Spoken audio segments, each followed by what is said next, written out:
So what's good about this, Paul? So you can define the job. Unlike obviously the video paintbox, you can set the scaling, which means you can go beyond HD with this particular product.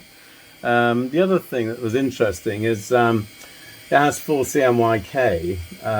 So the special thing about that was that you can define all of the LUTs that come in. So a file can come in from a scan RGB.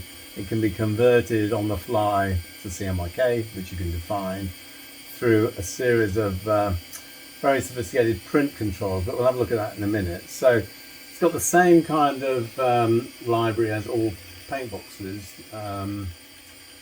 So if you bring down, forgive the colour, because obviously it's not a YUV monitor, but again, we can see how it works. So unlike a paintbox, you can cut multiple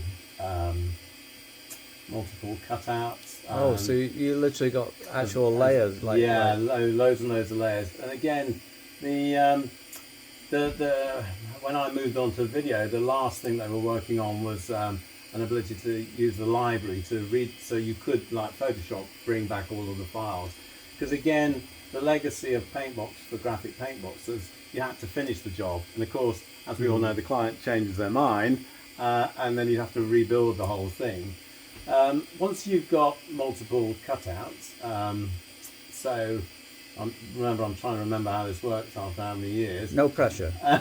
Yeah, so you can have many cutouts, and each of the cutouts you can scroll through, etc., etc. So going back to painting, it's the familiar paintbox, yeah, but it had another interesting device here, and this would multiply using interpolation the size of the brush. So if you're working on quite a large file, then when you start to say paint with it, it gives you, it's like all, that's the great thing about paintbox, isn't it? You can go mad with it.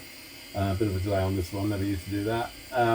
But if you start to use the big brushes, it just multiplies the size of the brush. Oh wow.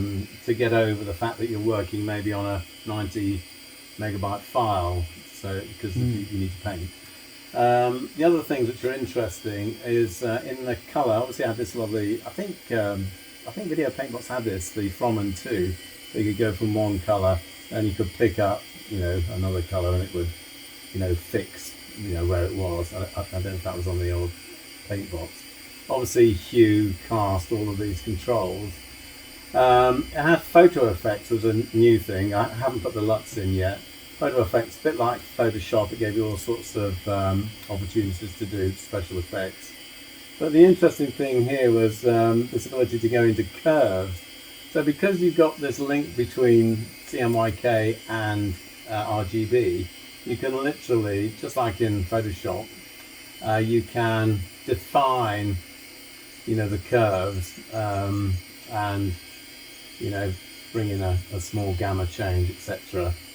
On the picture, and it would. Believe it or not, my V series has curves. Oh, there you go. So, there you go. So, I think they're the big ones. When it came to paste up, then clearly this one had warp. So warp, interesting. You define the area. Always have to change the colour of the string or whatever, but you can build an area that you're interested in. You can add a net, I think, add a net, which would define a net in between here, and then you can literally pull the cutout around to distort it. So the net would just be like a grid pattern. Yeah, and it just, if you're moving lips and stuff, it would ameliorate all the points, so you get a really lovely curve as opposed to a very sharp distortion. And depending on the cutout that you're applying that on, you then process the, I think you can preview it. It takes a while to do it, and then it would show the distortion of the cutout. So how many of these effects would you go, oh, this is on Photoshop or this is on Cytex, so we need to add that aren't on Photoshop or Cytex? No, that you did see, oh, okay, we need to copy that kind of the layers thing, for instance. Yeah, the layers thing on this box was great because remember, you can stroke through the restore.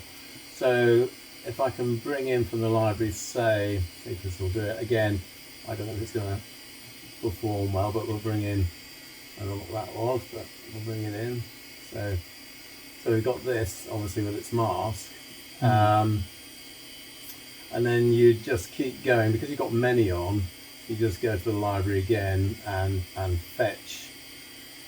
Did you have to paste the other first? Sorry? Did you have to paste the other one because it's No, it's fully loaded. So we bring in another file, slightly larger file. Because that was the annoying thing with mine. Once you pasted it, you can't move it around again. Yeah. So now you've got all sorts. You can see we've got some errors at the moment showing on it, but once it's in place, so to speak, and you can bring up loads and loads of them, and you can hide particular ones that you don't want in there. Yes, I've just hidden that one that I didn't like, so let's go and find one which is probably a bit more interesting. Thinking a diamond, why not? So what would you say if you right? So you have a customer and he goes, "Hey, I want to buy Photoshop, or I want to buy Cytex kind of hell or whatever." Why would you say this is better then? I think at the time it was the speed. I mean, it was so utterly fast. And again, we haven't looked at the text integration with it. It was just super fast. And then the brushes, again, even Photoshop, the brushes on a Quantel box were very nice. So if I went into painting and let me remember how to do this, restore it through. And again, I've got the big brush on, so it's going to give me a different thing. But it's that stroking effect. Look at that. I mean, it's just, even now, So subtle. yeah, it's really subtle. So it's very arty, and then finish brings it back to its resolution, and you're done. Bang, out it goes. And the two ways out of this box were through I don't think it's working at the moment, but we'll have a go. GBP interface on this very old Mac, and it would pull off. Obviously, it's trying to find those discs which aren't working particularly well. But if you look at the top, it would allow you to bring things out as TIFF or a Cytex CT. Right. And you could see all of the files remotely from here that were sitting on the box. Amazing. Yeah. So. But this was really the tail end of. I mean, you were really struggling against the cost saving of. Oh my God! I mean, how Photoshop much versus was this? This is 180 grams worth in its basic form. It went up to about 250 with all the warp and everything else. But again, the clients that were using it were premier clients, and they wanted to be able to sit with the comfortable sofa, know that somebody's invested massively on a piece of equipment that they couldn't go to any other shop to find. So it had that kudos and also the familiarity with the menu and the paint system. Yeah. No, it was. I've been to many studios and they would be retouching, some of the most famous models and the skin tones. It's got all of the smoothing and smudging tools that you'd expect. Smudge. You can add shading tones. You just picked up a colour and then wiped it through, and then obviously you get a combination of the two. But in combination with the power of the sensitivity of the pen, you can do really amazing stuff. I don't think I've probably got some client, maybe we're going to run out of time for the day, but I've got a million examples from really good clients. I'm afraid this is all my rubbish that I've been doing. And again, the reason you've got the colours is, again, it's not YUV. I love the clicking. The clicking is the disc. Yeah. Thinking away. Yeah, absolutely. So some of them are. You should have heard of Harry when it was on the stretch. Oh yeah, it's true. You sound like Kaplunk. Yeah, and then obviously you got all the grip control, the ability to, when you go into high-con, this is a really lovely device for stroking out faults. because particularly watermarks, I remember you could get rid of watermarks really easily. So did this have the thing where you could just change the values by swiping the pen as well? Oh yeah, Yeah. yeah. No, That it's was got always the a whole great lot. feature. Yeah. Paint, and of course you've got custom brushes. So this came with custom brushes. So you would build a brush. Of course, I can't for the life of me remember how to do that now. Like the cloud brush from yeah, Paint. absolutely, yeah, absolutely. So and masks. Obviously, we've seen high con mask. Again, this was the beauty of a Quantel system. You could stroke through these very fine masks and produce a montage that, I don't know, it was kind of more effortless. If you do it in Photoshop, you have to do it in a particular process. Whereas here, you could do it, if you got somebody who was really good at it, again, I've been off this for years, this has only just woken up. But if you had a Photoshop next to this, doing a restore between images, I'm sorry, this would beat it hands down still. I'd certainly do a run for it. No, and that would be, once you get back on this, Yeah, it would be cool to try and set, Yes, have you versus some. Yeah. But of course, let's not take away the democratization of Photoshop in But in to just, what it's done. People do talk about speed and quality and all the rest of it. Yeah, I know there are many. It's just that the ergonomics. You'd be working here, and you couldn't see what you're working on. You're down here. Okay, and so then for the press the uninitiated, button. what is this for? This is a grip. So what happened is, I would have put the mouse on actually. This was the mouse, which is on most Quantel, and then That's the rat. that's the rat. Sorry, what did I call it? A mouse? Yeah, no, this is the rat. Yeah, thanks, Rogers. Here. I didn't want to correct you. This is a grip. Is that a Quantel thing? Or It is. It's a Quantel thing. Yeah, yeah. So, and again, was that just for the GPB then, or is no, it went across all the products. It was kind of, some people liked it, some people hated it. It was. This has got one more button than the rest than the rat did. Yeah, just different people. This was easy to hold, doing a lot of work. Again, once you've been using that for years, you don't really want to change. Absolutely, you just get used to it. So there you go. There's a potted history of it. There's an awful lot more on it. Obviously, curves was another interesting one. Where you could trace around. Oh, too much bigger brush. You could trace around just as you did on Photoshop.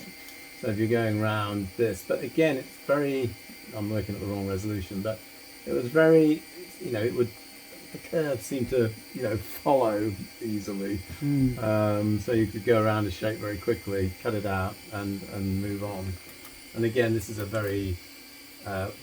tiny file, but normally you'd be working with a lot more pixels, so it'd be easier to. So get the if you detail. did demos, would you ever have had a competitor like Photoshop and say, hey, look how quick it is to do No, both? we never went down that route. We always went the high ground. So what we would do, the people who were buying this were, as Roger knows, they were going to be owing whoever the bank was that loaned them the money to buy this equipment.